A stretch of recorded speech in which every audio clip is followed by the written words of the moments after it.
G'day listeners, welcome to Barkarati, the sailing podcast. My name's Jordan Spencer and it's that time of the week again where we get to hang out with some cool sailors, but of course I have to share the duties with my two idiot mates. So first off, let's welcome them to the show, Mr. Brett Perry. Greetings, Exalted One. Hey Pete. Evening all, how are you? All right, bud, how you doing? Free. Yeah, free, yeah. I mean, but it's crazy. Nearly summer. It's nearly summer here in Sydney. We're 1 week in. Howling westerly still. Yeah. Yesterday and today. But led to some good footage of some cool double-handed sailing. Yeah. Of our new Class 40 down here with Rupert Henry. A shout out to you, Rupert. And I believe it created quite a stir. In particular, one Mr. Nick Bicey was interested. Yeah. So it was super cool footage and double-handed sailing in Australia, off and away. Geez, you're disappointed at that, hey? Perfect timing. Told you from the start. What did you say a year and a half ago? Perfect timing. Yeah, that's it. You're right onto it, BP. You've been leading the way for 20 years. They're finally catching up to you. I know. Let's bring in the other bloke. He had a voice that could make a wolverine purr. Mr. Nick Bicey. Evening, gents. G'day. And just before I get to you two, just for the listener, I just want to, just set the tone here. So we recorded our interview with our guest earlier in the week, and we're now doing the outro on the Sunday night, and by doing that, we get to be up to date with what's happened in the world of sailing. We kind of missed that Sunday with Europe. But Jordan, welcome to the club. Welcome to the club. Yep. Currently sitting on a margarita, an Aperol Spritz, a gin and blood orange, and a Scottish ale, all on board, ready and raring. So when I say welcome aboard, that's pretty much our average Sunday night. Yep. We do need you to keep things together, though. I know, I got to be the serious one. So things could get a little bit loose on intro/outro. Just hanging out with some friends, and I'm just trying a few ideas. We're working on the next Barkarati alcohol product. We are. We've had a few discussions throughout the day. But you're right, BP. Summer is upon us. Sailing seasons are upon us down here in the deep, dark south of the Southern Hemisphere. Had a little hit out yesterday in the TPs. The SMB gave us a little touch-up on the Hooligan, and that's okay. First race for the season. Kudos to us, though, because we were the only ones that entered IRC, so we took the win. Little Anzac. Well done. Nice. That's good. No one remembers who comes second. Just remember that. It's been a fun week. There's been plenty happening. So excited to get it all on. I have no idea what to talk about though, because I'm just thinking about my drinks. Cool. Very cool. Good. I guess we should bring in our guest, boys. Oh, yeah, why not? We shall. Yeah, right. And what better man to do it than yourself, one? And your good self, Jordan. Another great guest this week. I don't know how we keep finding them, but this one's an interesting one because not only from a personal level, but also from a coaching level, just the achievement. So how can I describe it? So from what I can work out, about 7 national championships in the laser radial class. Same again as an apprentice master in the laser radial for Euros. 4 apprentice master world championships, a bite world championships, coached an Olympic gold medal, published a whole series of books on how to win and how to coach yourself and tactics made simple. Quite the catch for us this week, gentlemen. Let's welcome to the show, Jon Emmett. How are you, mate? Yeah, thank you very much. It's funny, your intro, I sort of feel of myself as a coach who sails now rather than a sailor who coaches. Yeah. Not quite sure when that transition came, but that was quite a long time ago. But I've enjoyed doing a lot of championship sailing in the past. Yeah. So how long have you been sailing the laser radial, John? Well, it's funny, when I first started sailing what was the laser standard, it didn't exist. Yep. It literally, the laser radial didn't exist. And I remember we have events, because there's so many top sailors in the UK, we have events called qualifiers to qualify people to go to the World Championships. Otherwise, half the fleet would be Brits. And the World Championships are normally done in charter boats, so they have to restrict the numbers. And the qualifiers, you'd have like 100 laser standard rigs, and there'd be 2 or 3 radials. And now it's the other way around. Yeah. And it's amazing. But the standard rig is what I started in, because the radial didn't exist. Yep. And I was in the youth squad in the mid 90s. I'm worried to give my age away too much now. I feel very, very old when you look at the results in the radial, and I'm probably older than the sum of the 2 closest competitors to me in terms of age. But I never really made fighting weight for the laser standard. I've got size 11 feet. They all told me I was going to be 6 foot tall. My cousins, I have several who are 6'4", I think. And actually my godchildren are now around 6'4" and still growing. But for some reason I missed that bus. So when I went off to university, I switched to the radial because I didn't really have the money to change to do another campaign. And I was also very lucky at the time. Other really good laser sailors like Steve Cockrell, etc., who had been struggling to put weight, they dropped down to the radial and it became a class. And the sail that we use now, it's the Mark 6 radial sail, and I actually did the development for that sail with Mark Littlejohn and Andrew Brewster down at Hayling Island, which was to try and again bring the weight down and make it better for lighter female athletes. So crikey. That's a very long answer for over 20 years. Over 20 years. Well over 20 years. So how young were you when you decided to give up on life and become a laser sailor?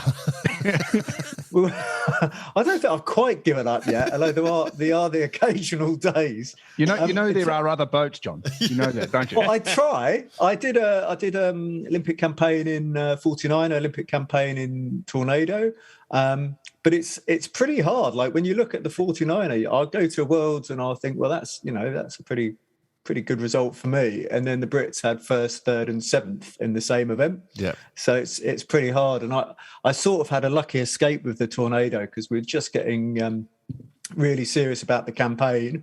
And with my helm, I was going to buy the brand new Tornado for the next Olympic cycle, and I thought I'd just wait to see what happened, and that's when the Tornado got removed. Otherwise, I would have had a very expensive boat, which I probably wouldn't sail or be able to sell. So I have doubled, but you can answer the question at the end of the podcast. Not forgetting the bite. Of course, John. Yeah, I was just gonna say you can answer the question. You can answer the question at the end of the podcast why it's easier for me to sail single-handed rather than double-handed. Why don't you tell us? I don't know. Why have I coached female athletes for 20 years? That's another one.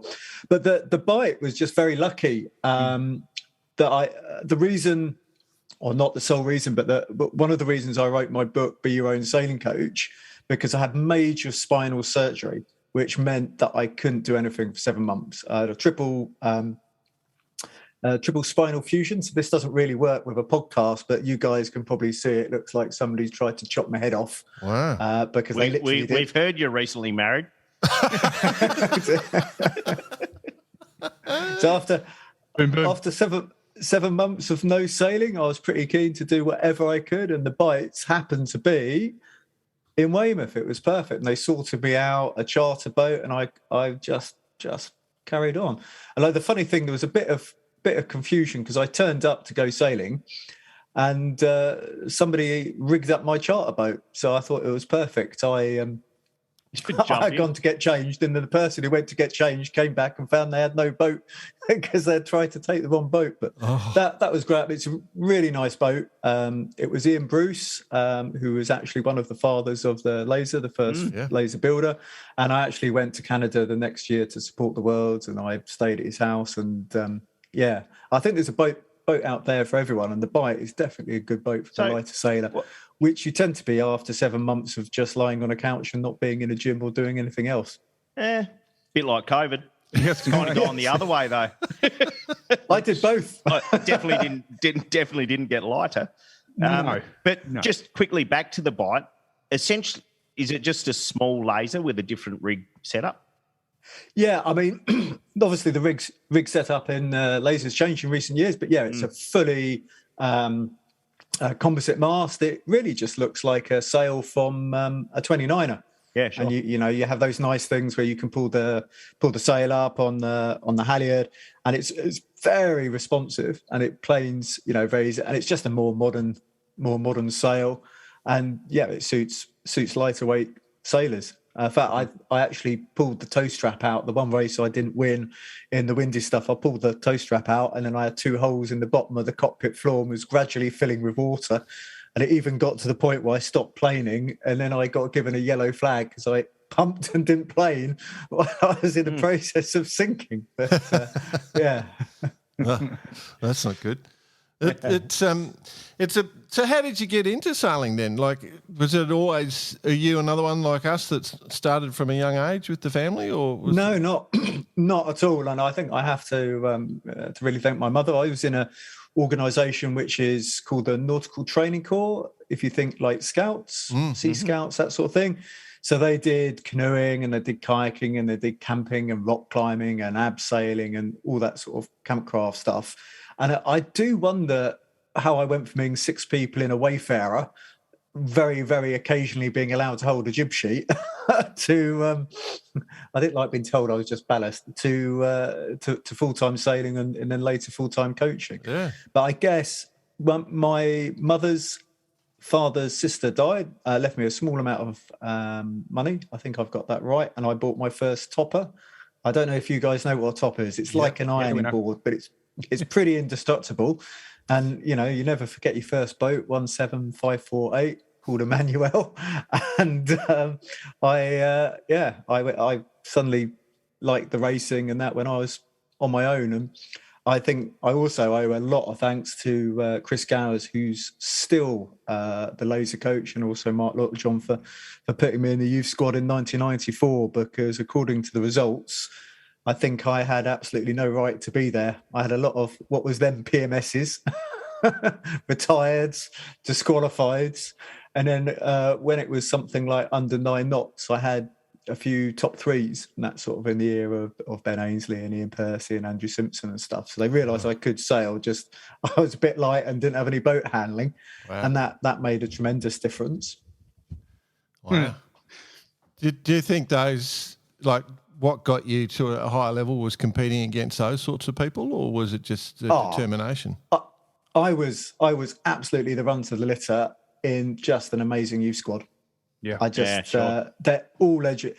Like I can't even think how many Olympic medals came out of that youth squad, world championships.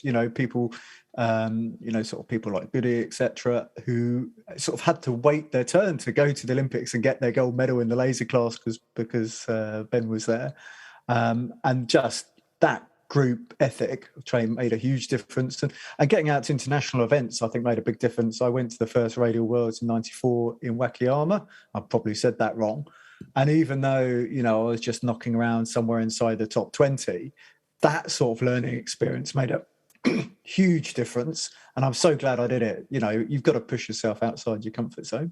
But I'm a big believer in the squad system. But I just have to do a quick shout out to my friend Mickey Beckett, who just won the Laser Europeans. The Brits have done 3 in a row, and that is just so cool that they've all had a turn. And then last year I interviewed them, and they had gold, silver, and bronze. And I think that just shows the squad system works. Wow. You know what we like There's about... certainly no doubt that the UK sailing in general is very strong. Obviously, it was we witnessed that during the Tokyo Olympics. But as you say, even at these European Championships, and it doesn't even across a whole heap of classes. So does that squad mentality, do you think that in the UK sailing setup, that is basically the answer? I think it's a lot of things. I think plus it starts very early. I mean, the money really helps. And I always say it the opposite way round. Lack of money is a huge barrier. Like, if you don't have the things in place, you can throw as much money as you like at a problem and you're not going to get anywhere. Performance, for me, it's a bit like an escalator. Everybody goes up the escalator at the same rate, but people who make mistakes or don't have funding or get ill or get injured, they lose a step and they don't get quite to the top. But the grassroots level is fantastic. So we have open training here, you know, for the nippers with really world-class coaches coaching from very young. So they get into good habits. And in terms of a program, if you've got 4 or 5 sailors, you know, it just makes everything so much more efficient. I worked with Tulifer last games, who was just the easiest girl in the world to work with. So professional, but just working with the one individual, I seem to spend a lot of time on WhatsApp, you know, working out who we were going to train with, where we were going to train. And actually, a lot of the sailors changed their coach and changed their training group. And maybe it's related to COVID, but I never remember a cycle like it. Whereas if you have a group of 4 Brits, you know, you're there and you can keep going. And also there's that inter-squad competition, because a lot of your really good mates, everybody wants to win. The pushing. Yeah. Yeah, I was watching some video from the Canary Islands with the IQ foil, the Pommy IQ foil team there. They've been there for months, and it's 3 years out, and they're just training every day. Well, it's the shortest. It's an overused word. It's an unprecedented time, a three-year Olympic cycle. Those guys, I think they actually use me as a movable windward mark when they're training in the harbour. They seem to go around me that much. Tom Squires went past me the other day and he said something, and I'm getting a bit old and deaf, and I had no idea what he said, so I just give him a friendly wave. I'll tell you what, John, when we send you your merchandise pack for being our guest, I'll send up a couple of bar karate stickers. Next time you're the windward mark, see if you can just whack one on the claw of the sailors as they whiz past. Well, I did it the other day. I chose, the moths are out there in force. There's half a dozen world-class moths. You've got people like Brad Frank, you've got Dylan Fletcher, all that there. You know, they're having a bit of a break from Olympic gold medal at the games, and then moth sailing every day. So I did a beat from the bottom of the harbour to a random buoy, which probably took me about 25 minutes. And I think they did it in a tenth of the time. Yeah. And I didn't even realise they were anywhere near me. They were 400 metres downwind last time I looked. And I just stopped and had a little rest after, you know, old man, 25-minute beat. And then they were there. Yeah. And I just hear, you know, Simon Hiscox yelling, "Don't tack." And I'm like, where on earth did they come from? Wow. So I have no doubt the future's foiling. No doubt at all. It is. And I was wondering about that. Like, we can get onto that at some stage with how the UK is handling that whole foiling process, because, you know, it's not easy. And I think Australia's sort of got a comparative advantage, but whether any of our guys are going to go to the Olympics anymore, I don't know. But that whole foiling intensity is going to be quite interesting to see how it goes. So what made you start as a coach? I need to be careful what I say here, but I think I drank too much beer at my first term of university, and I completely run out of money. Yeah, there you go. Presumably, my mum's gonna watch this, listen to this. So I did a few open meetings. So it's quite common in the UK. I went to Loughborough, which is really a world-class university for sport. I mean, it's always up there. And actually, I think they produced, crikey, they were in the top 10 of countries for the number of medals they produced from a tiny little town of 20,000 people. That's how many Olympians and elite sports people go there, and including people like, you know, Seb Cohen, etc. And I thought this was good because it was in the middle of the country and it will be pretty close to everywhere, but it was just a long way, really long way to drive to any little bit of coast. So you just to go around and do these little races at lakes, ponds, and you do that on a Sunday. And then they said, "Can you come back?" You know, you win the meeting. They said, "Can you come back and do a bit of coaching?" And that's how I started, you know, in the mid-90s. But for 2000, when I went full-time coaching, I was incredibly lucky when it coincided with the lottery funding. Oh, yep. So I ended up coaching like in the north, in the south, single-handed, double-handed. There was more work than there was coaches, but it wasn't part of the game plan. I was a chemical engineer, and I did a master's degree with what we call a thick sandwich. So I worked a year in industry, and to do that placement, which I did for Mars, I had to do like 7 interviews and assessment centres and group interviews and group assessments. I can't even think of 7 things now. And I thought, I don't want to be doing this during my final year of the degree. I just want to get the best degree I can. So I didn't apply for anything. And then I got a call from Mark Littlejohn to go and be Shirley Robertson's training partner in Europe, because unlike the laser, I am the perfect weight for the Europe. I think I was probably within 1 kilo of Shirley. And, you know, she won a gold medal, and there's quite a few offers after that. Yeah. Very good. But I love to say it was a big plat, really wasn't. It really wasn't, but you've certainly gone in there. So, just stand by, gents. I'm just having a look at your little rap sheet here, John. Oh yeah, There's several gold medals won by affiliation there. You could go to the top of the tree. As far as, for example, like we always talk about Victor, the super coach, and how many medals that he's won. But I'm just having a look through your little spin sheet here, and you've got a few. certainly got plenty yourself.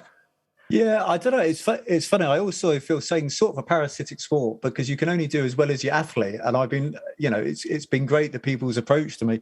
Lily approached me on Facebook, which is banned in China. I had no idea. And she said, do you coach? She's such a rebel. She's such a rebel, isn't she? Well, I thought it was the funniest thing I've read. Do you coach? I think that's exactly why. But she liked my book. So all that pain from that surgery and actually writing something, you know, it led to a gold medal and a marriage. But I think, you know, I've always sort of let things go the way they want to go. So I've always waited for the sailors to approach me, because that, you know, that way you get a good fit. I mean, going back to the sailing, I was debating whether to say it, but the reason I went full-time sailing rather than kayaking was because the Loughborough Sailing Club sailing team did a better social than the kayaking team.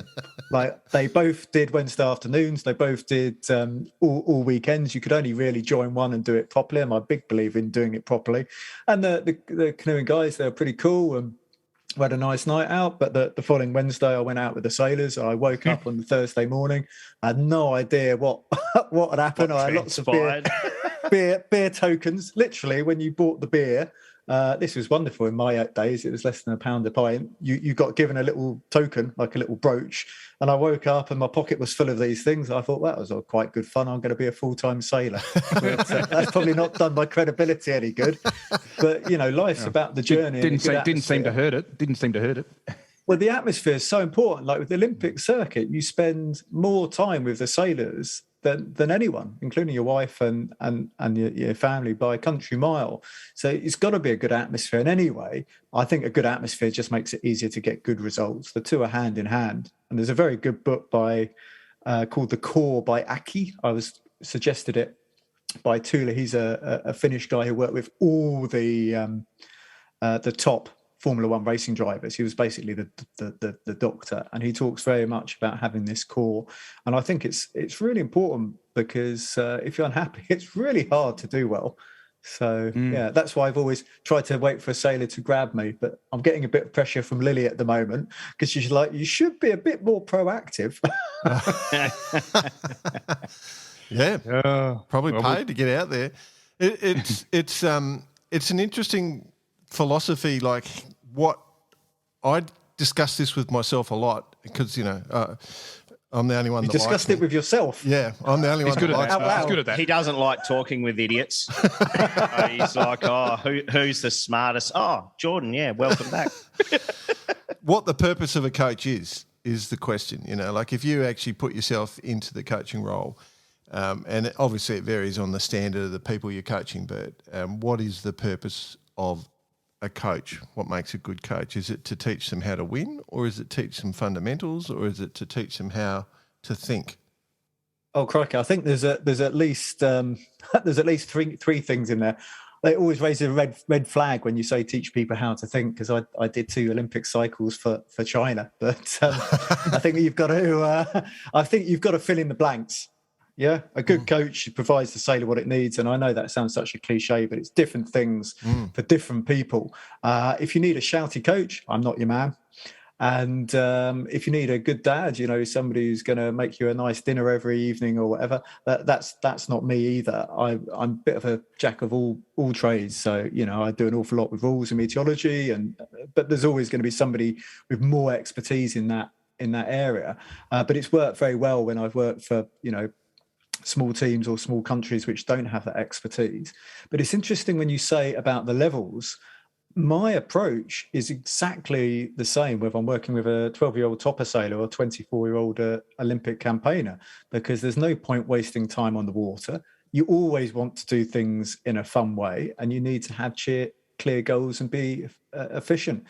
We always did fun things with the Olympic girls. We did the sailing blindfolded, the sailing with your rudder up. We did the sailing where you stand up, because they're all teaching skills, and it makes a long journey a lot more fun. And likewise, if I'm teaching beginners, I'm not going to give them 3 hours in the classroom, because I don't do that with the full-time sailors. It made me laugh at Loughborough. We had a 2-hour lecture saying the average human concentration span is 45 minutes. And I thought it was deliciously ironic. So, and I remember being in the youth squad, what I really liked and what I found hard. And I try and take that on board, although it's a long time ago. And I just listen to the sailors and try and provide what they need, because different people need different things. And that's very true across different cultures as well.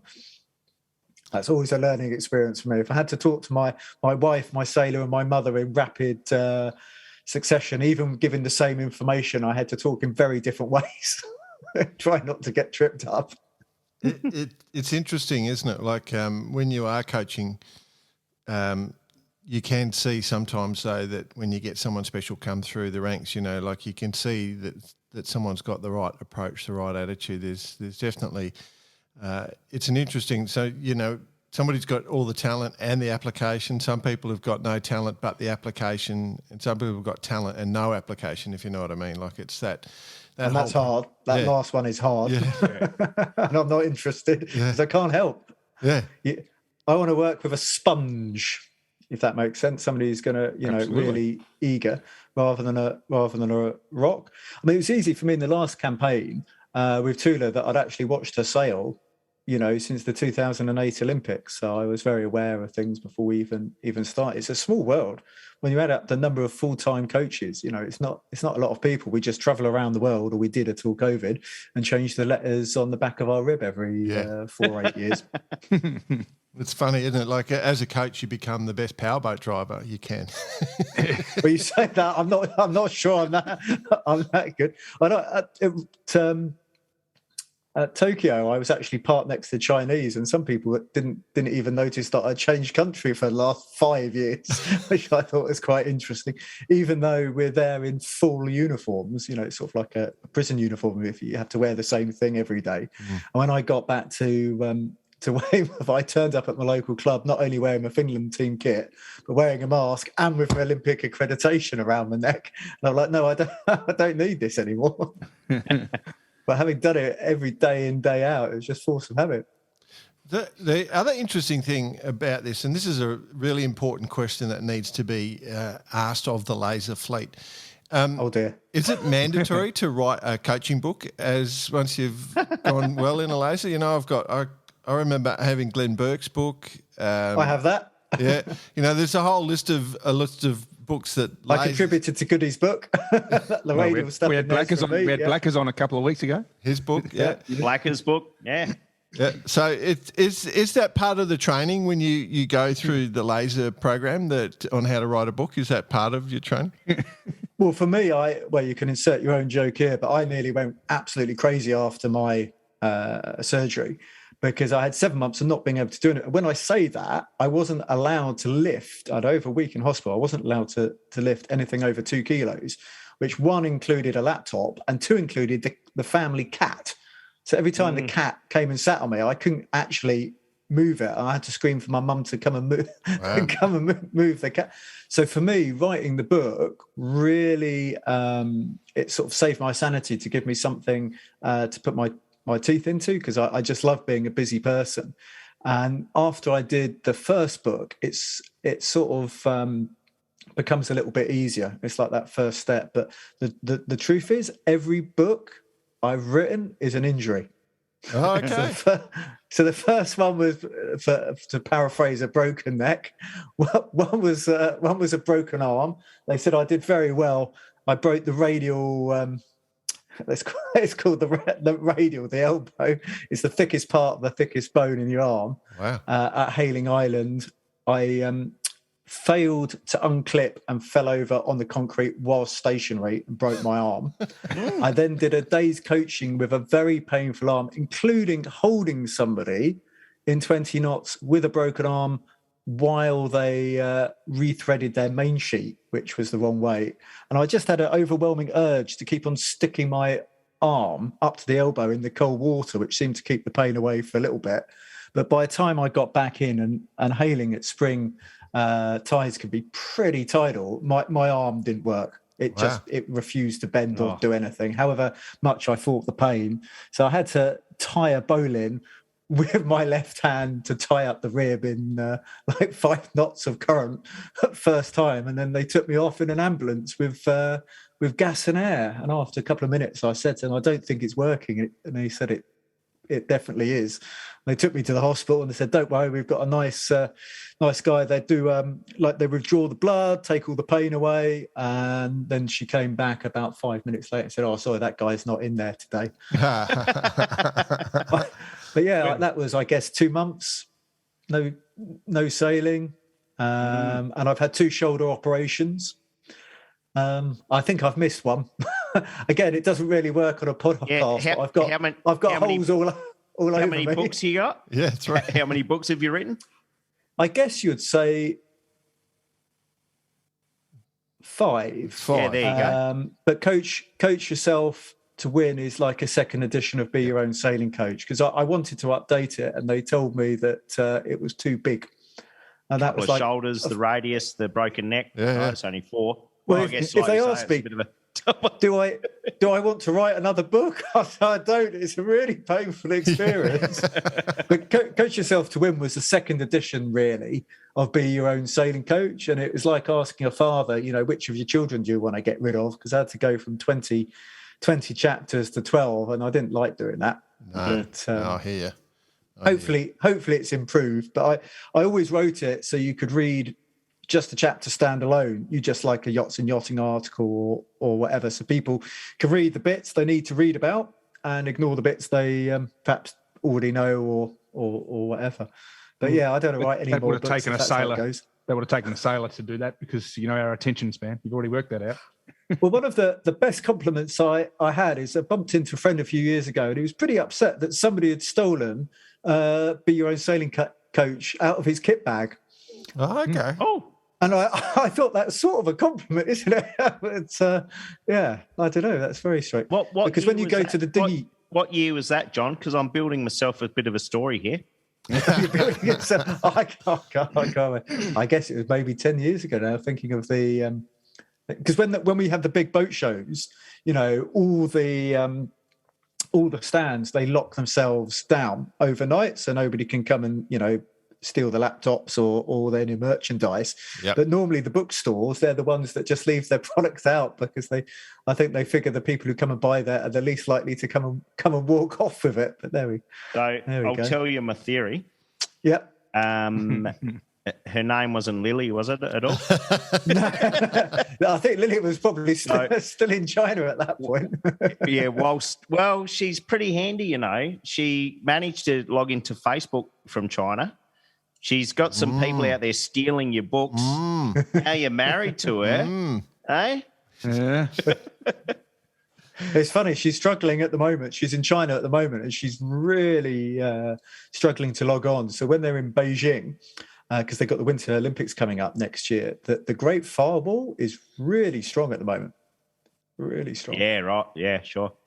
Yeah, I remember, a lot when we were there with the Volvo, you had to set up the firewalls in different areas and regions and countries, and it's a game of cat and mouse, because every time the VPNs get better, then the Great Firewall gets better. And yeah, it'll be very interesting to see what happens, because that's where the Radial worlds are next September. So hopefully things will be a lot better than they are now at the moment.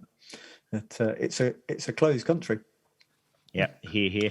Yeah, it's tough. So marrying a Chinese person who you're coaching, was that how did that go down? How did that all come about? Well, we didn't actually get together till after Lily had retired. In fact, she was far far too focused to even sort of notice me. I think I was just the coach. And every so often she would say funny things that she probably didn't realise. Like when she was looking for her Mr. Right, she said something to me like she was just looking for a Chinese version of me, like buying a car, but getting it in the right colour. I thought it's an interesting thing to say. And I did it a few times. We have a lot of dinners in the big round tables, and they spin round. And if you're quick, you get your food or whatever. And wherever I sat, I mean, Lily's body language would virtually always just gradually rotate towards me. But yeah, no, in 2012, we were just coach and sailor, and I was the guy who insisted after 25 knots sailing that she needed to go and do, 30-minute cool down and a good stretch, which probably didn't make me particularly popular. But yeah, I mean, she said to me a few years later, she didn't think she could ever fall in love with a hairy man. And I remember in Mexico walking along next to the one of the Chinese girls, and this doesn't work very well for podcasts, but I've got quite hairy arms. Yeah. And I accidentally brushed against the Chinese girl Amy, and she must have leaped 4 meters sideways. I don't think they've ever seen anything more disgusting. So the joke the team leader used to tease me at dinner was do the monkey impressions and say that we'd only just come down from the tree because a lot of the Chinese men are pretty much hairless. Yeah. So I was just like an alien. I was a different species. So it was after she retired in 2012 that's why I went and did Sail Sydney actually. I was so happy to win that, and I stopped off in Shanghai on the way back, and that was to actually see Lily as a sort of normal social thing. But I nearly got stuck in China because I was very jet lagged when I got to Sydney, and I took my little bag out full of my Gatorade, my little rucksack, and I sailed like that all week, and my bag got very wet. And when it was time to fly home, which I was going via China, I realised that my passport was in the front of that bag. So it had got very wet every single day. And they let me out of Australia, but my picture was pretty faded by them. But in China, they were looking almost like at a blank piece of paper where there was meant to be a picture of me. And the guy was obviously thinking whether they're going to let me out or not. So that was worrying times. But I've got 2 passports now, which has made things a lot easier, especially with Brexit and getting visas and all the rest of it. Yeah. It's quite onerous trying to get through the old Chinese customs and into get through your passport control. I know we went up from Hong Kong in the ocean race once, and we all went up by ferry up to Guangzhou. And I was first off the ferry at the front of the line, and they've got these scanners for your hands. Now you got to scan all 5 fingers like they have in the US, and you got to put your right hand. And I'm missing the top of one of my fingers, and the system couldn't work out that they couldn't get a 5th recording. Like it was looking for that finger there, right? And the lady behind the counter couldn't speak English, but she's getting really frustrated. And I kept pointing to my finger, going, this is the problem. And eventually they worked out, but by this stage, there's 400 people from the Volvo Ocean Race lined up behind me. I bet they were glad you were at the front of the queue. They were so grumpy. And somebody said, come on, Jordan, hurry up. And I said, it's because I'm missing the top of my finger. So any of you blokes who are missing the top of a finger, you're stuffed. And you could hear about 6 blokes just go, oh. I mean, I can't even get into China at the moment. I've got a marriage visa. But not that I particularly want to do 21 days quarantine, but I can't actually fly. Yeah, right. Wow. Yeah. So then when, with this whole program from the coaching perspective, when Lily actually got through and won the gold, and, it's an incredible story, Lily's story. We did episode 65 of Bar Karate with Lily, and it's probably one of the episodes that it's probably the most talked about episode. When people stop us in the street, they talk about that episode, number 65. If you haven't listened, go and listen. But when she... I was trying to keep quiet downstairs for the... for the whole thing, I think. Yeah, you're both good behind a microphone. You love a microphone, the pair of you, I must admit. And but that whole experience of seeing all the hard work pay off, how exciting was that? For me, it was just a relief. I think I don't know. I can still remember I was actually, because I couldn't get on the water access, I was sat on the couch, which is now about 2 meters away from I'm sat doing this interview with my mum watching the race live. And it's funny because you do put specific things in the training and the difference they made. So the big thing for me was on the downwind, where Lily went hard by the lee so that they couldn't get water on her at the mark. That actually happened when we were training in Dongshan, and she didn't go far enough, and some of the boys managed to get in front of her, and they did get water. And I sailed up to her. I said, this is really important, really important. You must be absolutely 100% sure. And she couldn't work out why I was so exasperated, because she's like, well, this is just training. And I said, I don't know, you don't know when it will be for real. And it's just got to be instinct. But the yellow flag in the medal race probably cost me quite a lot of my hair, because our previous conversation the night before was how to sail the race, because she wasn't sure how the Rule 42 worked, whether it was still counting the number of flags or whether it was, just a clean sheet of paper, and she wanted to think the best way to sail it. And I just said, sail it like it's the first race of the regatta, just sail your normal amount of kinetics. So yeah, the fact she got a yellow flag was if it had gone a different way, I think that would have haunted me forever. And it was Andreas who flagged her. And actually, if you look at my YouTube video, I did a Rule 42 video with him a few years later. But it's always hard with this subjective ruling. And I think it was a really important experience for coaching future sailors. But when you ask me about choosing, who I sail with, who I coach, actually it's the other way around. They choose me. But Lily was always on the danger side, so likely to get injured, likely to get black flagged, likely to get yellow flags. Whereas with Tula, I was the other end, trying to push, more aggressive start, more aggressive positioning on the race course.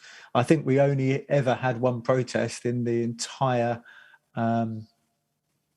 In the entire 5-year cycle, and that's where she had to do a little duck of a boat who tacked in front of her, and she sort of thought, well, it is the Olympic Games, and this point could make a difference between a medal or not. And that was the only time we went into the protest room for the entire thing. I'd just like to step back when you first took Lily on and ask the question, did you see anything in her there that was a standout? Because looking at the people you sailed with, you were a training partner for, quite a lot of it, then sort of started going towards more of a coach with Laura Baldwin and then obviously Natalie. But Lily seemed to be, you were really, you fully focused on the coaching side of it. Did you see anything? I think that's old age catching up on me, Brett.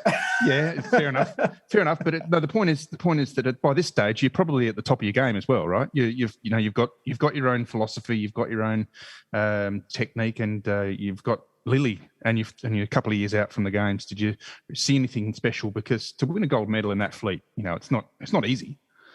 No, I know. I would say that the level is just getting harder and harder as there's more people full time. And it's funny you mentioned Natalie. She was actually one of the coaches for this cycle, so I was working with her, sort of coach to coach, which really made me feel quite old. But there we go. But with Lily, it was a very short cycle. I mean, we met up in 2010. And had the conversation, but basically we only did about a year's of campaign. But you talk about being memorable. The Worlds in Los Angeles, which Lily won, and I was winning in the men's division. Like, I talked to her quite a lot then, because obviously she was winning the female, I was winning the male, and it was, I was trying to encourage them. And she was called Lucy then, and she later changed her mind that she didn't like Lucy. So I said, you can choose one, but you really have to stick to it. But yeah, we talked quite a lot. When she met me in 2010, she had no memory of me whatsoever, which I thought we got on quite well. But there we go. And then she did probably, I don't know, like 2 days of racing in Largs, Scotland at the Worlds in 2010. And she couldn't sail because of her back. And I was just like, come to Weymouth, come to Weymouth, come to Weymouth. because I've got a friend who's got really good Pilates studio. We can make the back, I'm not going to say fix, that's too strong a word, but we can make the back problem go away to the point it's not going to limit your performance, because they were just strapping belts around her and her core was getting weaker and weaker and she's getting more and more injured. And then Chinese medicine was, sort of inflaming the problem, and they were just metaphorically putting the sticky plaster without solving the problem. So, I was so keen for her to come back in 2010 and just start the program as soon as possible. And then I got a message a few weeks later saying they weren't coming to Weymouth. So I did what was then called Sail for Gold, sat at home, because the sailor I thought I was coaching didn't turn up. Right. So when they said the following year, would I coach them? I'm thinking, well, I'm not I'm not that keen if you're this reliable. And at the point I was quite angry with Lily. I realised now it had nothing to do with her. It's all the upper leadership. They just wanted to take her back to China. But then I said, okay, well, I'm not going to give you the summer in case you don't turn up. So I did Sail for Gold with the Swiss, who I worked with the previous campaign. And I did the Olympic test event with Lily. And everybody's very happy because she finished fourth and she won the medal race and couldn't actually get me out to China. As they wanted to get me out to China as quickly as possible after that, because they suddenly realised she was in the medal zone. But I remember her winning the medal race, which was exactly the same as the medal race at the actual Olympics, with that big right-hand bend if you went close enough to the nose area with that wind direction. So I took her for a walk from the caravan park, drove down to the node area, and it's a lovely gardens, and we walked around there around dusk, and then you can really see the gusts on the water, and it's just always like that. Sailing's not 100%, but 98% the gusts are always going to bend that way, and I explained it to her. And when I took her back to the caravan site, I think they thought I had tried to kidnap her or something. It was just completely, they couldn't work out how we would go anywhere for so long, or what we would have, did you go to London? So, even after that, I remember we went to the cinema. Like, she was always accompanied by somebody. We went and saw Bridesmaids, and I remember two things. One was Lily throwing the popcorn all over me when she tripped before we even sat down, and the other was her practicing her English. And I thought, it's not quite not having a 20-year-old girl sitting there going cock in the cinema, but obviously that's how you learn your English. So I don't know, she might not thank me for telling her that, but she picked the right. But when you said first impressions, I mean, my first impressions are which I made with Lily was obviously non-existent, and the other way around. I remember when I met her at the caravan park, where they stayed at Little Sea Caravan Park. I just stayed in my own flat, which was perfect. She came and picked me up. She couldn't actually remember where she lived. Like, we walked around this caravan park for 15 minutes trying to find which was her caravan. And eventually I pointed out one that, had a lot of wetsuits outside. Do you think? And a big Chinese flag. Well, and she's like, oh, yeah. But that didn't really fill me with much confidence. So I should have learned that. I've made the mistake of asking Lily for those direction things before. And yeah, it's not a good idea. But on the water, obviously, she's awesome. She must, yeah. Tunnel focus, mate. Tunnel focus. I know all about that. I know people exactly like that. So with I think the hearing made a difference for her. Oh, yep. Because sometimes she just had to be focused because she wasn't aware. And one of the memories training for the campaign was that I broke a kicker, and I was obviously too far away to Lily to shout stop. So I had to shout stop. She just carried on sailing. And so she never looked round at me with my broken kicker. I was wondering if she was just going to keep on sailing like all the way up the beach before she looked round. So yeah, when you talk about people, and that's in top performers, and that's true of not only sport but anything life, they are super focused. Super focused. Yeah. No. So was that it? Was that it with Lily? It was the focus. I mean, she's got talent. We know that. She's won a gold medal, but it was focus. She was just absolutely. I mean, physically, we had so many barriers. I won't embarrass her by listing off the injuries, but between the two of us, we're just about ready to do a 2.4 campaign and buy twin boats and a double trailer. So physically, her rival were really good really good shape. And, I think if the medal race had been the other way around, the radial race had been the same time as when the standards were, and it was 2-3 knots windier, I think probably Annalise would have got that gold medal. It just shows, what it's, how close it is. It is. Yeah. We were lucky in a way. We were cycling in Miami, and it was one of the worst memories of my life. I cycled over a bridge and I hear a scream, and Lily fell off her bike and she broke her hand. But I think in retrospect, if she hadn't had that 6 weeks off of no training, maybe her shoulder issues would have come to bite her before the Olympic Games rather than after. So it's interesting how things work out. It is interesting. The one thing, we've talked to a lot of the ladies in the women on the laser radial fleet, because the standard is quite impressive there. It's a phenomenal little fleet.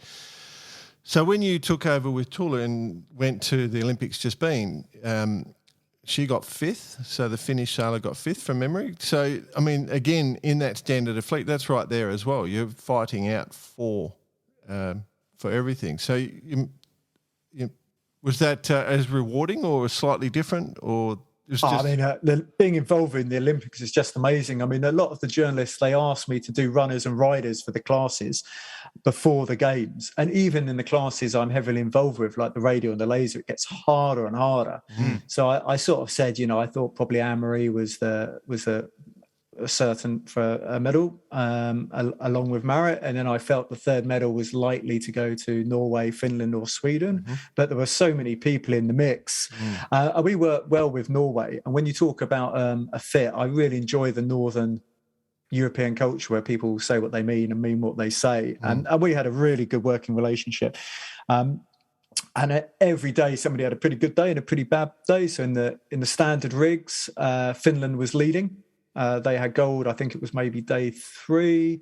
And Lena, that's the Norwegian radial, I think she had gold on day 3. Tula was in silver at the end of day 4. And I'm trying to think, Herman took the bronze medal. So every day, somebody had a good day, somebody had a bad day, and we had a really nice little team, which is the way it works for those small countries. But yeah, I mean, Tula was very close to a medal. We always knew that. In fact, I think she was literally in silver medal again at the Wimbledon mark of the medal race. And it was pretty hard to watch because we're down at ground level. So in the end, I actually went off downwind away from the course and watched the race on the big screens because I could see it much easier than trying to watch on the water. But, Tula absolutely did her best, and we were right there. And she was 5th at last games. She was 5th at the Olympic test event. She was 5th at this Olympic Games. And last time I looked, she was 5th on the world rankings. So she can definitely say she's top 5.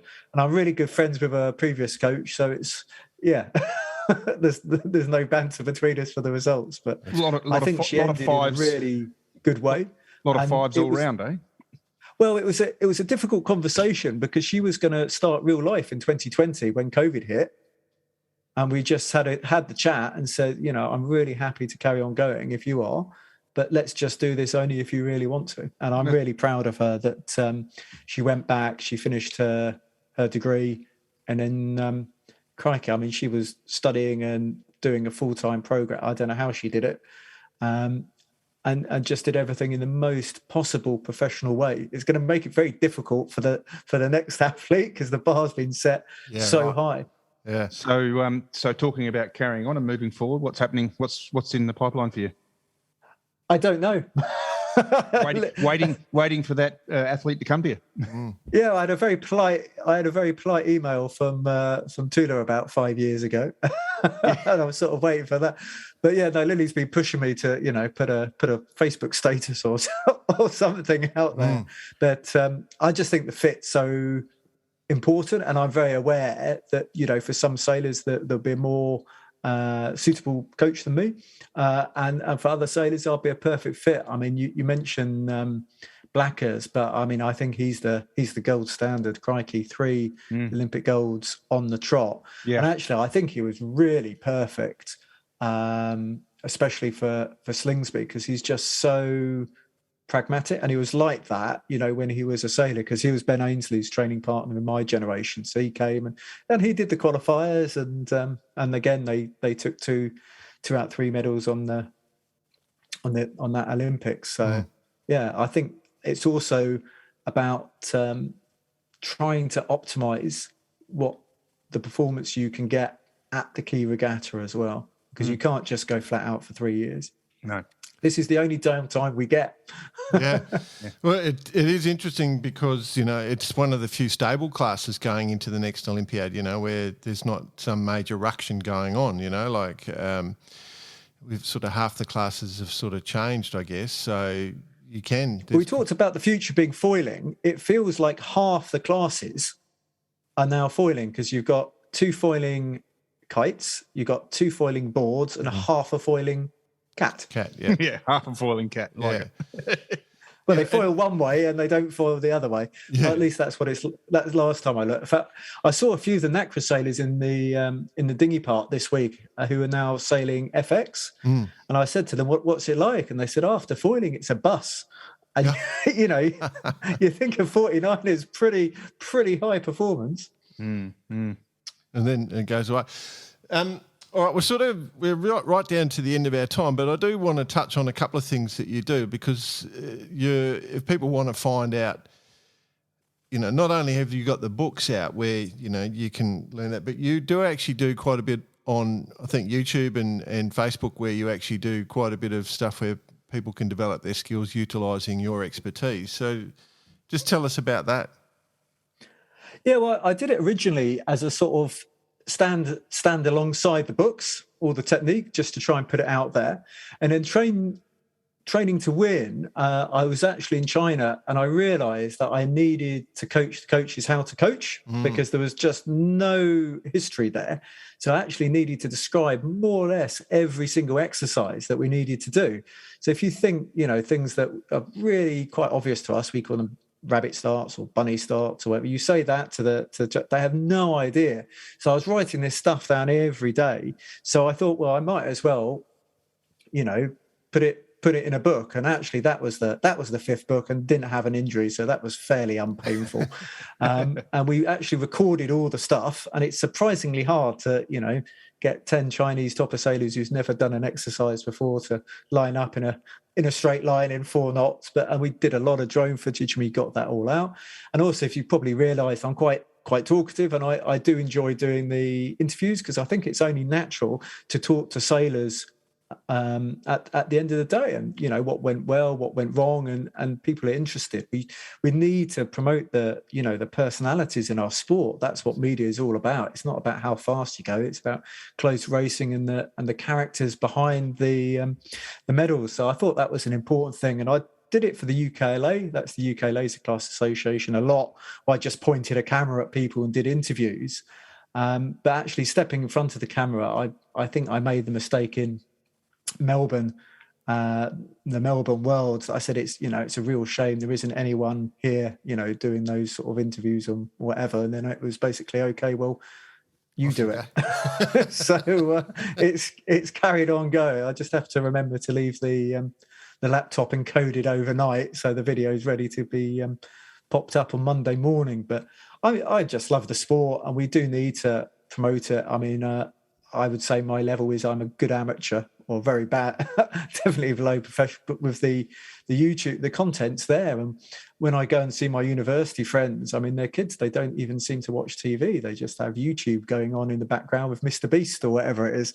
So you put the content out and it's there for life. I mean, I kicked myself a few times. You can see that in at least one of the series of videos, I cut myself very shortly before filming. When shaving and all this sort of stuff, but I hope it's useful. Well, people search for what they want to search for, and they find it. And you've got that. And Restart Sailing's been going. The Facebook site's been going pretty good, and so there's been a lot of things happening. The Restart Sailing I can answer, because I think that's a really important thing. Yep, go. Because mental health was such a big thing for a lot of people, and I think people often don't realize how much they miss something till it's taken away. And the sailing, we tick all the boxes. It's really getting away from the office And in terms of COVID, you're out in the sunshine, salt water, well ventilated. It's hard to think of a better activity, especially for the single-handed sailing.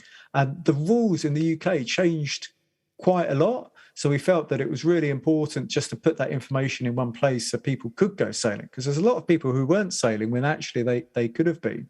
And just to get people back on the water. And I think it's now moved more into resetting sailing, because it's so important to have the emphasis on clubs and classes, because that's the grassroots of our sport. And it's the kiddies now who are 10, 15 years of old. They're going to be the future of the sport. And it is worrying that a lot of their clubs, the average age of membership seems to creep up. So I felt that was one of the really good things that came out of COVID. I quite like going to bars and having table service. I hope that stays. But in terms of sailing, to get us to re-evaluate the sport, and that firm foundation is so important. And we did a lot with the clubs and classes just to promote. There's plenty of good clubs close to people which they don't realise, and plenty of good classes. You ask about the bite or whatever. I think Restart Sailing was a really important thing, and we're going to keep on doing that into next year, just to spread the word. Absolutely. Good one. Cool. One thing I love, mate, is the passion. You've got it in spades, which is what we love, and you've got the same goal as us, just keep driving our sport and getting more and more people into the sport. So we really enjoyed the chance to chat to you and finally get to put a face to the name, mate. Thanks ever so much. It's funny, you reminded me, I need to stick a YouTube video up now. Good man. All right, we'll leave it there. And, happy days. Speak to you on the race course.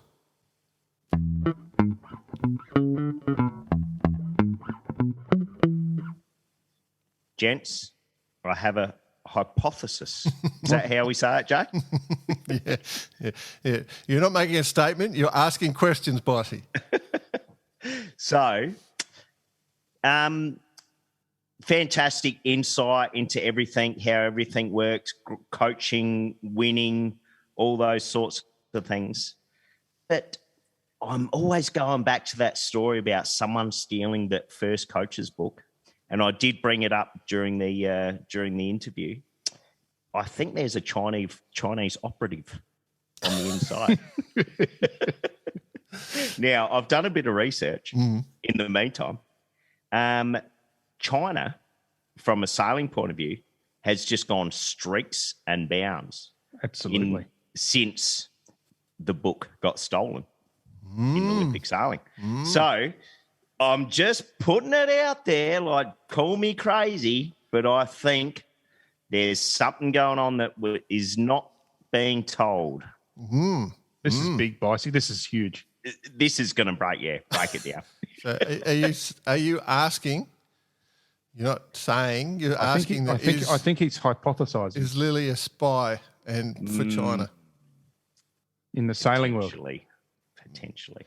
Well, I think all nations spy on each other and try and copy good ideas from each other. So it's just a sign of respect. How about that? Let's just say that the Poms have got it going on. It is. No, they do. And in all honesty, they, as a nation, their efforts over the past years, well, for many, many years, has been exemplary. Yeah. And they're just all over it. They're into it. They've got the formula right, in the sense of they've got all the guys and girls, coaches, money, and the ratios seem correct, and it shows on the scoreboard. Yep. But in John's path, in particular, it's a persistence path. You look at his where it all started and where he got to, and the gold medal with Lily representing China in London. It's a real interesting sort of story, isn't it? You know what I mean?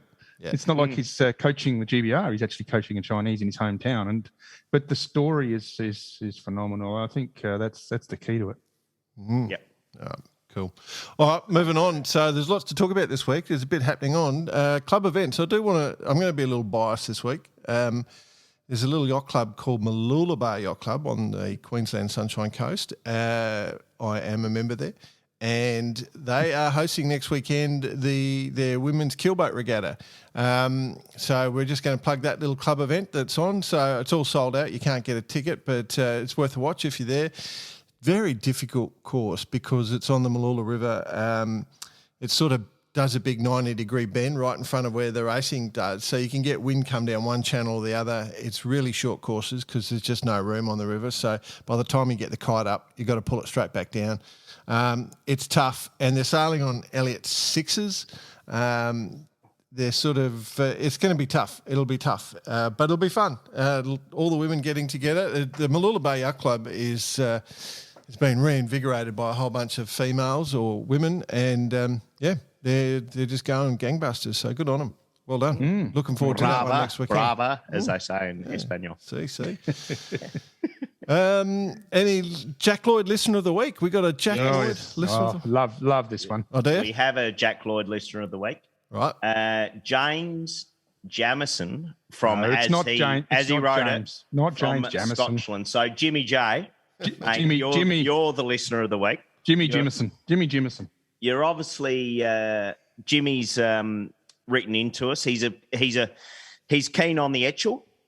After a bit of our banter about the Etchell, he tried finding some of the cheetah boat articles, which in his mind he cannot find them. So he knows it. Cannot find them. Knows it is court bound. The one we referred to, the Sail World article we referred to, has 100% been taken down. Yeah. Okay. One little bit of hilarity that he did write. Now, who's got the best Scottish accent between us? Not me. No, me neither. I'll give it the Bazza accent. You may wish to hang out at a 470 regatta to get rid of your excess midget stock, referring to our merch. So he's obviously been listening to the show, picking up on some of the stories that we go through, some of his favourites, the Chris Hoskins episode, his other one when Harold Cudmore kind of just had something better to do and kind of said goodbye halfway through. That's a classic, isn't it? Got to go now, see you. And lookalike Jordan Spencer and Josh Holm from the Queens of the Stone Age. Right. I haven't put that together, No. but maybe when we get the Barkarati band together, we got old BP on the musical instruments, and I'll be in the back row with the tambourine, and old Mr. Joshy Bicey down the back, going banging hard on the mic. Bicey down the back, banging a triangle, and Jordan Spencer up the front, miming some words. Lead cowbell, mate. Love it. Lead cowbell. I've always He played had a lead. few good suggestions for future guests. So Jimmy J from Scotland, Yeah. love your work, mate. Yeah, actually, May or may not be a merchandise pack in the mail. any listener that does want it, you're more than welcome to record in audio, and we'll play your voice instead of us reading it out. Yeah. Oh, you just come up with the ideas all the There, time, Jimmy. don't you? That's a great one. That's a great one, laddie. That's a grand idea. With the accents. Yeah, no, that would work really well, wouldn't it? Yeah. Hey, we all said we couldn't do Scottish accents. We just nailed it. All right, let's roll on. We're changing the name of this, what we do now. We're going to call it a Hot Time with Bicey. Oh, Yes. into the tub. Oh, kick off the Ugg boots, gents. Kick off the Ugg boots. We're Rip about off to kick the things off. tracky decks. We're away. Get out of the house pants, put on your little hotties, and let's go. Let's roll. All right, gents. Hot Time with Bice. What this is about, fellas, I haven't told you about this yet. I just told Jay to put this in there.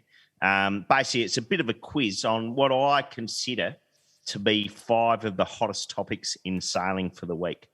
And just to check in on you guys to make sure you've been doing your research, okay? The idea is No. I'm going to ask you guys a question. You got to give a bit of an answer, and we'll just see where it goes. All right?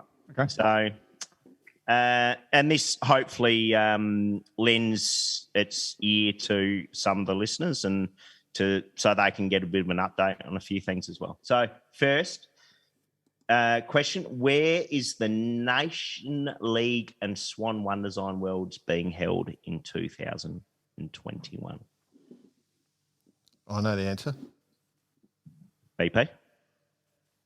Nah, haven't got it. All right, Jay, I could over to guess, you. but- St. Tropez? Yeah, St. Tropez, correct? St. Troppers. St. Tropez has actually come up quite a bit in recent weeks. Yeah, it's been busy. Obviously quite a hot time there with the Laval and all the other stuff going on, including the Swans. But how's this? This is a little tidbit on this one. So it's basically the One Design Swan Club Championships. Yeah. So on the 36s, they've got 10 boats. The 42s, 7 boats. The 45s, 8 boats. Yeah. And the 50, 16 boats. It's wicked, isn't it? So it's bloody huge. It's It massive. would be going off. And what a over great, there right now. yeah, what a great thing. So that's about to come to an end, literally as Which one would you want to be in? Yeah. Which class would you? Out of those back at the 36. I think. 36, yeah? Yeah, Yeah. I reckon. 50 with a bunch of cool people. Okay. Yeah. not yeah. bad. I think. So this has been going since the late 90s, I believe. And what they have tried to do is create a bit of a virtual yacht club between all these Club Swan owners. In total, I think there's around 65 Club Swan boats that have been built. So it's as far as a strategy is concerned, and it is their own little community. It's a great thing. yeah. You look across the crew list, and we've got the likes of our boss Bow Becking there. We got full amateur up to full pro. Yep. It's fantastic. I must Good admit, on it. An event community. we'd love to do. Community's the key word there. well, I must admit, while I was doing some fantasising during the week about what sort of boat I'd like to go cruising around the world on, I did start looking up the Swans to see if what would be nice, and yeah, it's probably not going to happen. Well, why not? Won't be happening. Well, you got to have the money to pay for a Swan, and Well, that's Baccarati's the other thing. not working out how we planned BP.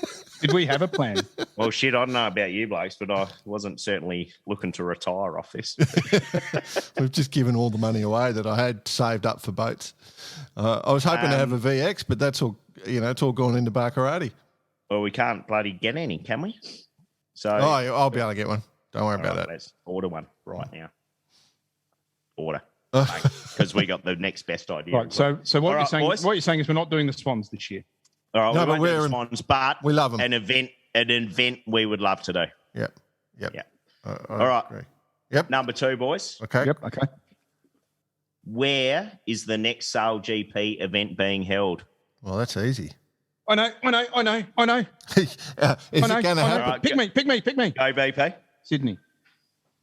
Oh, Next rookie question mistake. Rookie mistake. Oh, did I stuff up? Only thing I'm going to say is, really? Is this going to happen? Do we think it's going to happen, boys? Well, Yes. Look, hey, we're allowed to fly as of next week Yep. because there's no such thing as COVID. Apparently. Yeah. Yeah, they've got a new premier in New South Wales, and he's Don't start me. Let's not go down that path. he's not listening to the scientists. Well, I can't say that. I don't know what's going on. But you notice in the news conference all that the Department of Health people are no longer involved. And it's all going to be open. And I'm not sure that the Prime Minister is quite happy with what he's saying. But regardless, New South Wales is opening up, right? I liken it to be like this. For the last 2.5 years, we've been looked after by Mum, Yeah. and now Dad's got in You're and drunken kicked her dad. out, and he says, "Stuff this. I've had enough." Just go crazy.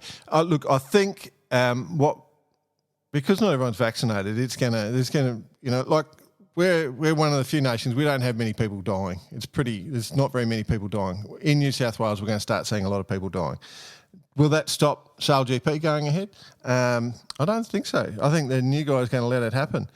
But will I be able to go down to Sail GP? Not a chance in hell, because I won't be allowed back into my state. All right.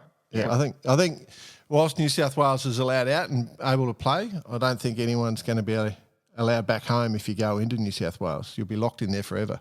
Which led to the bigger question, which we're not going to go into right now. Yeah. But there's also another big race coming up with the same situation. So, anyway. Well, the planning. Have you heard the planning for the Hobart? No. There may be a turnaround at Eden and bring it back. Have you heard that one? Oh, the old Sydney to Eden to Sydney race. That's what happens to about 20 boats every year. Yeah, they're just formalising it. I've done that one twice. That was what I heard. Once without a mast and once with one. I think that bloke that jumped the border from New South Wales and lied, and then they kept trying to stop him going in, and then he went in, and then he didn't stay in quarantine and ran around with COVID. Has killed any chance, I reckon. In Hobart, they're in lockdown right now. Yeah, because of that. So, old mate sort of made everyone gun shy down in Hobart. Like, for overseas listeners, there's a whole bunch of Australia that doesn't have COVID. Like, we're running around having a grand old time. Like, life is normal. We have no COVID, right? There's two states. And so they're sort of been locked down. But the rest of Australia is having a grand old time. It's like nothing's different. So, we're just trying to lock you dirty, festering, disease mongrels. Yeah, carrying mongrels. Mexicans. Hey, for listeners, I'm the only one. I'm the only disease-carrying, festering mongrel here. Yeah, the rest of us have just got a normal life. We just can't go and see each other, that's all. Basically, we've turned Australia into Europe, so we actually now have borders. Yeah. Yeah, it's kind of strange. But we're thinking about building a moat. Don't worry, mate. Jeez, we're going to fill it full of sharks. Don't you worry about it. You pricks can't jump the border.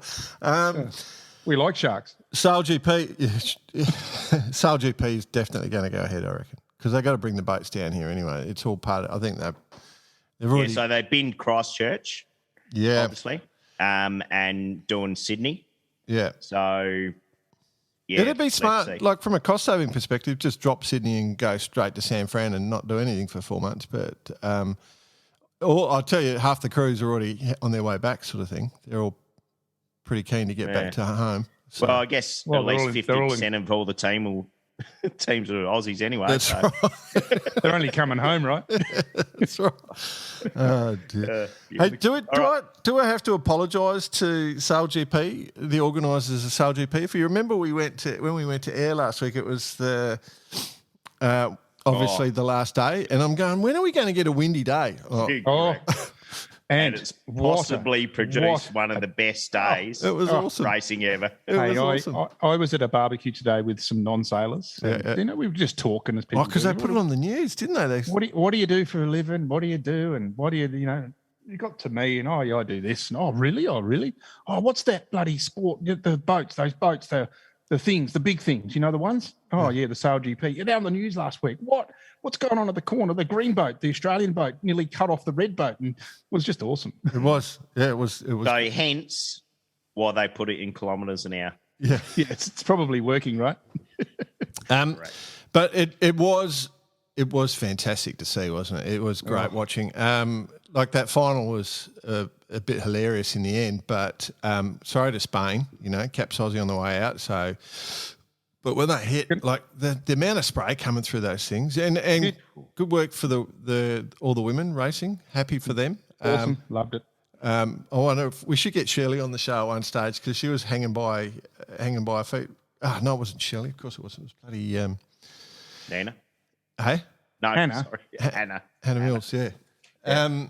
On the show and just talk about that because that looked quite funny for a while. They just first day out, second day out there, just hanging off the side like that. But no, it was good to see all the women out and the racing. But if you could organise it, and I will say this, we won't probably get that much wind in Sydney at the time of year when they're coming, but San Fran can do. San Fran, she'll be on.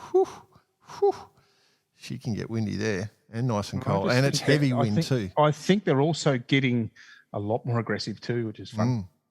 Yeah, and did you see that spray coming over Australia? And the boats, despite a few capsizes, the boats are getting stronger, easier to control. Yeah, because I'm sure every day they go, the software keeps getting updated to ensure that these boats stay upright. But he's still bloody balls. What I loved was when we were watching the final when Ben put it in, Spithill's reaction when Australia was sort of like locked out and had to turn hard right. Well, Spidell had to turn harder right to get away from Australia. Yeah.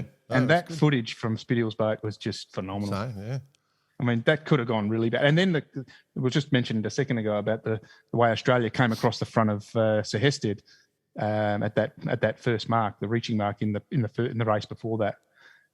He was so lucky to get through there. It was like, imagine that buoy going in between the two Apparently, hulls. Spidell's requested a sports steering wheel so it can turn a bit quicker. Actually, hey, Russell, I've been thinking about it. I need a sports steering wheel. So All right, enough. Sail GP. No. Enough banter. Hang on, sorry. stop. Extension. So the rumour now, of course, floating around is that Larry's going to go again for the Cup, right?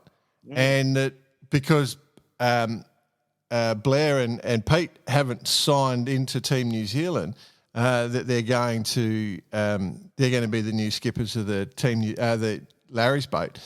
I don't know. Like, that's not a very well-founded rumour because, you know, you've basically got Larry's got all the blokes auditioning for him in the Sail GP. You know, like, who's going to be the best?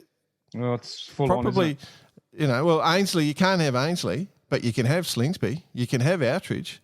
Slingsby's with Australia. What, what team? What Australia? The rally team. The rally team. So this segment it's actually 5 questions. It's now 4. Yeah, go on. Because we've just taken over one of them. Oh, what was the question? No, the question was who are Pete and Blair going to represent in the next America's Cup? Okay. Yep. I heard they formed their own country. Yeah. What's it called? Pete Blair. The Middle Island. They bought their own country. Maybe they're probably paid that much at the moment. They bought their own country. I don't know.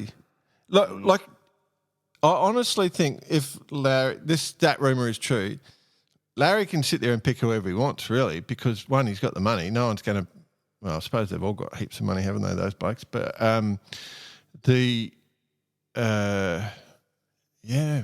Well, I don't know. If you were Pete and Blair, would you take the money over the nation? Like Coetzee did? Would you do that? Fucking oath. Yeah. you only get the one chance to get massively paid, and that's what it'll be. And you've got to understand that if they do it, there's a reason they're doing it. It's not lack of love for New Zealand. He's saying that, though. It's not as though they're probably on, apprentice wages as it is. So, Are you shaking your head? All right, let's hypothesis. Okay. Hypothesize again. Yep. I feel Pete's like on $1 million. Bicey's taken my role. Pete's on $1 million a year, say, at the moment. Whoa. Yeah. He can go to $5 million a year. Yeah, well, I It's reckon 5 years work. I reckon Leezy be 10 for one. And they probably get to, like, some of the boys on that Sail GP boat will probably go as well. You get to help your mates out as well. It's pretty hard to say no. I mean, if it was me, Would you take us? yeah, of course I'd take you blokes. I mean, I got to make myself look good. So if you're on 10, You two idiots are the only one who could do that. So you're on 10 mil. How much do we get? Oh, look, a good 10 or 15,000. No. Wow. All right, so basically, Would you go? Yes, you'd go. I'd go. one of the things we'd mentioned previously is should there be some sort of a trade period Oh, or some sort of a trade between different things? One thing that I guess the trade period in different areas, you have your loyalties and you have all those sorts of things, but money talks. I like it. I like it. A trade period for sailors. I think it's got merit. The only thing I reckon you need to consider if you're Pete and Blair, and is that if you do it, you probably won't come back. You won't get your spot back in New Zealand. So the amount of money you're going to take has to compensate not just for one event, but for the rest of the potential events you do. No, Jordan. Ronaldo's gone back to Manchester United. It didn't matter. But on bugger all money, only 30 million or so. Oh, 30 million. Yeah. Anyway, but no, if I was doing my negotiations, question. If I was doing my negotiations, I'd be negotiating on the basis that it will kill. So you'd want to put a long-term relationship in place. Look, they're very smart blokes, the two of them, and they're inundated with offers. So it's probably not the only. Just offer wondering on the table. how they turn that silver fern tattoo on their right arse cheek into the Star Spangled Banner. Just have an eagle grabbing it, like a bull eagle grabbing it. Scrunching it, yeah. All right, okay, go on. Next. All right, next, gents. Oh, I'm going to say BP, you'll get this one. What was the contents of the latest letter from World Sailing regarding Etchells, and where is the future? One from World Sailing or the one from sailworld.com? No, Sailing. World Sailing, the response From the 15th CEO of World Sailing. We have no problems with 8 and 10.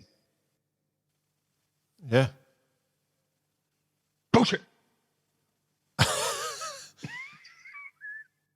So basically what the letter said for the listener, because that was a bit encrypted, I'll tell you why it's is encrypted. Because the answer from World Sailing, and by all means, if you've been following this, check it out, is essentially they're almost wiping their hands of this. Yep. And I forgive me if I'm wrong here, but the way I read it is it's a class run class, as we've always said, and you're responsible for your own auditing. And if someone's an international measurer, they do not represent World Sailing as such. And World Sailing is, yes, they're the governing body, but it's up to the International Etchell Class Association to run their own class. My blood is boiling. And I must admit, a few people who listened to the show, as soon as that letter was released, I received quite a few either emails or messages or whatever. And whilst the writing was on the wall probably 6-12 months ago, it's another nail in the coffin, I'm saying, gents. So can I add another layer to that? Yeah. Go on. Okay. So World Sailing, you're exactly right. They've actually just washed their hands of it, said, they're happy with the other boats. It's all on the Mold 11 boats and, sort your shit out. But that, of course, means that there's plenty of people that own Mold 11s that are going to come in, and there's potential it's certain there's going to be legal action. I've just got no doubt. So therefore, this discussion about setting up a Chinese subsidiary that came out during the week, did you guys see that? Perfect timing to pay for the Mold 11s. No, they're going to just go into China and move their offices into China. And good luck having which court jurisdiction will the legal action happen? Good luck with that. I think is that another level of planning just in case? Or is it certainly wouldn't be done just over Etchells. Put it that way. I think it might be. Plus, because it's a subsidiary, so the head office still remains, right? Yeah, but look at the subsidiary name: World Sailing Chinese Office to Defend Etchell Litigation. I didn't read the acronym. Sorry, I missed that. Oh dear. No, it's pushed back out, so it's going to the courts basically. Yeah, one step forward, 2 steps back. Absolutely. In this one, regardless of what. Can I just say one thing? Can I just say on? one thing? And regardless of what side of the fence we sit on, just one thing. Where is the documentation? That's all they're asking. That's all they want to see. The actual paperwork. For all the moulds for 8 and 10. Yeah, that's all they want. That is all they want. It still hasn't been produced. Every question since April. So that is where it's gone right now. So anyway, that's my 2 blobbers. Move on. Etchells, what we how showed people we don't know. What would we talk about if we didn't have bloody Etchells? What would we talk about if we didn't have Etchells? The white ones, the bloody white. Is ones, the ones that are a bit do you older. sail a white one, Bicey? Come on. Yeah, but we've actually added about 100 mil of mylar just on the back created a sugar scoop so we have the same water. Oh, hang on. Is that legal? Is that legal? Well, same waterline length as the Bold 11s. So you say. So you say, Bicey. No, well, the funny story there, as you know, myself and Carlin drive Land Rovers, and sometimes the wheels stick out the side a little bit, which you're not allowed to do. That's not because they didn't do that in the morning. They did that on the way out. So the trick is you just pot rivet a bit of the old garden edger around it, so it looks as though that's the guard. And we were just going to pot rivet a bit of that to the back of our etchel to increase the waterline length a little bit. Yeah, I think it's all sold out in all the hardware stores around Australia at the moment. All that garden edging plastic, it's all been sold out. Major modifications over the winter. All right, next. Right, next. Question number 4. We've done 5. What did bar karate come in the Queensland Sports Promotion Awards that you attended on Friday night, Jordan Spencer? Well, I know the answer. We came second. We did. Second in a 2-horse race. 2-horse race, that's right. That was interesting. It was interesting, actually. I don't know quite what to say. Yeah, tell us. Give us a bit of context. Like you frocked up. You got the plaid jacket on. Yeah, that's it. Rolled up into the chinos. Yeah, full Euro look. Went for that. Did the Euro approach. Drove down for it.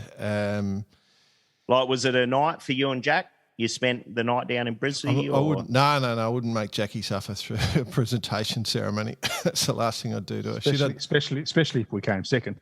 Yeah. So it was between ourselves. I think it was Mitch Pearson he does promotion for the. In fact, we gave him a plug this week. We put up some of their Bayside slalom racing. For the windsurfing stuff, right? The windsurfing stuff. The slalom race. Yeah. God, how good are we? Yeah. Hey? So we gave him a nice promotion and shot ourselves in the foot. The honest answer is it was a really interesting night. It was really, really cool. For one, I don't think anyone actually knows just how much reach and how far bar karate goes. And it was, with due respect to Mitchell Pearson, he organises and he's trying to get windsurfing going, and I think he's got $10,000 of funding to help purchase a few boards and stuff. So they're just he's trying to keep windsurfing going. So it's a nice little effort to promote the sport and try and grow the sport, whereas we're sort of looking holistically at a global thing where we're trying to make the sport cool and talk about pathways for people to get into sailing. And once you get into sailing, if you want to go that way, then do it this way. This is how you do it. This is how we've talked about it over and over again and given lots of ideas. So I'd say the judges have no clue what bar karate does or even what bar karate is, to tell the honest truth. I think we got nominated by a heap of people, whereas the nomination for the guy that won was a page long and they read it out, and bar karate would have just been, they do really cool stuff about sailing. And that would have been the thing. But what I will say, gentlemen, this is the thing. The audience, bar karate is massive. Because we don't pay to track our listener numbers, right? We don't get advertising. So we've never bothered to pay for the tracking. And we get a little bit of a hint from where we publish, but just anecdotally, the amount of people that talk to us about bar karate, and that night, oh my God, everyone was talking, it was just hilarious. I come up to talk to someone and then someone would say bar karate and the whole table would just come alive. Oh, bar karate, I listen to that every week. Every Monday I'm listening to that, and it's bloody great. That's my favourite episode. And it was just non-stop. It really was. So bar warm fuzzies? Was it warm fuzzies? Hey? Oh, it was just nice. Because remember, what I'll say is when you get that, because it is quite often you walk into your yacht club and you speak to not only people you know, but other people who listen to the show, and it's actually, we're doing it for the right reason. That's right. Which is good. It's not about us; it's about the listeners. And when the listeners are happy, then that's good. Obviously we're just three idiots having a laugh and a bit of fun, but as long as we're doing the right thing, and that is to try and promote the sport. And I guess we got nominated for sports promotion. In our mind, we're probably the greatest promotion thing in the whole world. Like, I don't think anyone's ever... Second best. Second best in the world, that's right. Yeah. We proved it on the night. You're correct. Well done. I should stop saying that. What were the other key takeaways you had there, Jordan? I saw there's a few... There's a lot of people working their arse off. Lifetime Achievement Awards went out. Yeah, they did a Barrenjoey pin, which is a big deal for Australian sailing now. It's a really important thing. The takeaway for me is there's a lot of good people spending a lot of their own personal time and energy to drive the sport forward. In our sport. And, you know, good on them. Good on them. Yep, it's great fun. It's Matty Belcher was there. You know, he must just put his hand up all the time. Like he's got a lot of energy to give, not just winning the medals, but he's put a lot of energy in. It was a lot of good people there. And, you know, there's some good ideas. There's some clubs. The South Brisbane Yacht Club have grown their club really, really strongly over the last few years. Probably if you're trying to grow your club, maybe give them a call. That was mentioned. So South Brisbane Yacht Club, they've had a ton of success. And it sounds like Townsville, I think it was Townsville, have just got a $4 million grant to buy land and set up a proper club there. So there was some there's a lot of people doing a hell of a lot of work. There was a woman there, Lifetime Achievement Award. She had been the secretary of her club since 1974. Wow. That was when I was back in Baghdad. That's back. Sorry. I had just been released. Yeah. It's incredible. You were 5. Again. Again, yeah, that's right. Don't worry. And she had a full typed up speech. It was hilarious. Like, it was very old fashioned in presentation. So I could imagine that the notes and all the work that she's done is very precise and very well and detailed. Yeah, on a typewriter. That's right. Still on a typewriter. Yeah. But yeah, no, it was interesting. And I was lucky enough. I didn't plan to go down with anyone, but one of the ladies at the Malula Bay Yacht Club, Susan, for those who know her, she's always there giving her time. She was nominated for Volunteer of the Year, and so there was a whole bunch of the women sailors from the Malula Bay Yacht Club came down to support her. So I ended up on the table with them having a grand old time. Yeah. Bravo. Yeah. Awesome. Bravo. Yeah, but congrats to all the winners. I was just about to say that, Bicey. No hard feelings at all. No. Hey, we came second in 2 states. Good on us. What shits me now? Harry's going to win the bloody. Oh no, I'm all in on Harry. Down under sail, I'm all in. Yeah, go Harry. Go down under sail. Harry. Go Harry. Absolutely. Yeah. So it's our turn next year, gents. I've got to say that's it. Yep. This week for In Bed with Bice, or whatever the hell we call it now. But we didn't call it that, but that could be good. Hot Times with Bice, I think we called it. Yeah. But so In Bed with Bice. But just keep in mind for the future, 5 of the hottest topics of the week. I'll be quizzing you both on them. Okay. Right. I do just want to quickly say, just the Finn Masters Worlds just finished as well. So I'm always a big fan of the Finn. So there was some good winners and overalls there. I think I'm just trying to remember quickly. I think Valérien Lebrun from France, he won the Masters in the world. So congrats to him. Grand Masters Laurent Hay from France. Greggy Wilcox, how's this, from New Zealand? He chartered a more modern boat, like he sails around in a bit of an older boat, and he went on and won the Grand Masters. So awesome. Oh. Yeah. So. Bravo, Grego. Yeah, and a bunch of more, because they go right up into their 70s and 80s. I think they call them the legends or whatever it goes into. One of the Hans Farzer. Oh, Hansi. I love that name. Hans Farzer, 35th overall in the over. He was in the over 70s, and out of the whole field came 35th. Not bad. Unreal. Wow. Unreal. Wow. So, yeah, the old Finn boys, and that's it. Anything else? No, all from me, gents. All from me.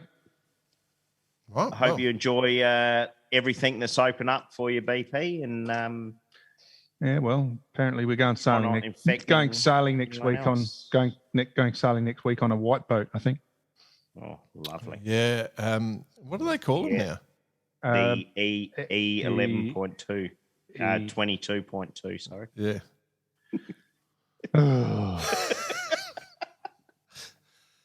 Look, it's not. It's funny. I know it's funny, but it's sad too.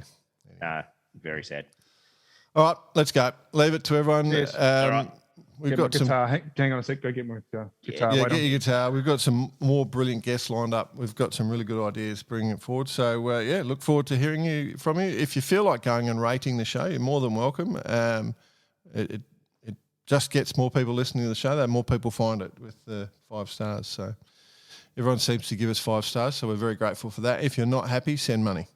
Okay, I'm ready. Okay, here we go. Go. All right. Get your cowbell.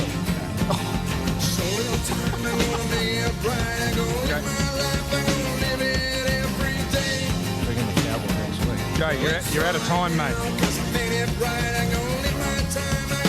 Ready for the tambourine? No, not now.